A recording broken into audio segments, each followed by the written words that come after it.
के पहरी भाई रे दिल लेके मिक्स पल्लवी रिकॉर्डिंग स्टूडियो मठिया mall. Music by Roshan Kumar. के पहरी भाई रे दिल लेके जनी चढ़ सयारवा लड़की के प्यारे वाला डाढ़ा प जनी चढ़ सयारवा लड़की के प्यारे वाला डाढ़ा प ना तो जिए के पहरी भाई रे दिल लेके भाड़ा प ना तो जिए के पहरी भाई रे दिल लेके भाड़ा प जनी चढ़ सयारवा लड़की के प्यारे वाला डाढ़ा प जनी चढ़ सयारवा लड़की के प्यारे वाला डाढ़ा प ना तो जिए के पहरी भाई रे दिल लेके भाड़ा प ना तो जिए के पहरी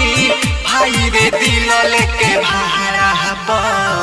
जिए के पहरी भाई रे दिल लेके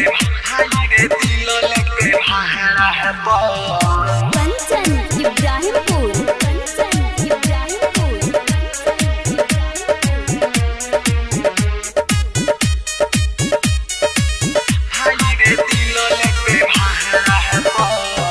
अपना बना के है सपना देखा के कोहरली सोह दूर हो मोरे लायरवा छोड़ देली सो कोके दिल मजबूर हो कोके दिल मजबूर हो अपना बना के है सपना देखा के कोहरली सोह दूर हो मोरे लायरवा छोड़ देली सो कोके दिल मजबूर हो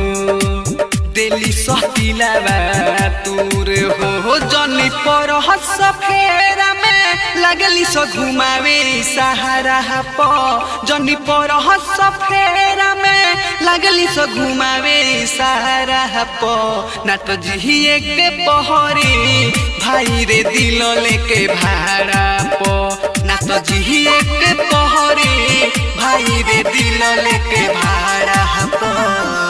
मिक्स पल्लवी रिकॉर्डिंग स्टूडियो मठिया मॉल। कंचन इब्राहिमपुर।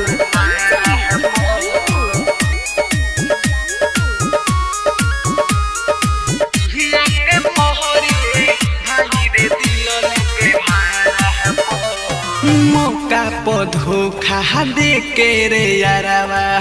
दिली सो घरवा उजहर रे दिके सावन पर मोधई की होली सो बहरी खेला रे होली सो बहरी खेला रे मौका पर धोखा दे के रे यारवा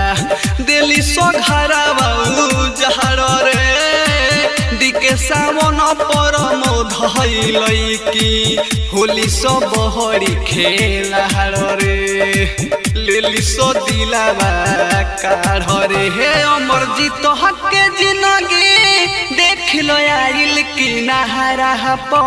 अमर जीत हके जिंदगी देख लो आइल की नहरा प ना तो जिए के पहरी भाई हो दिल लेके भाड़ा प ना तो जिए के पहरी भाई रे दिल लेके भाड़ा प छिनार बड़ी से करम आई के।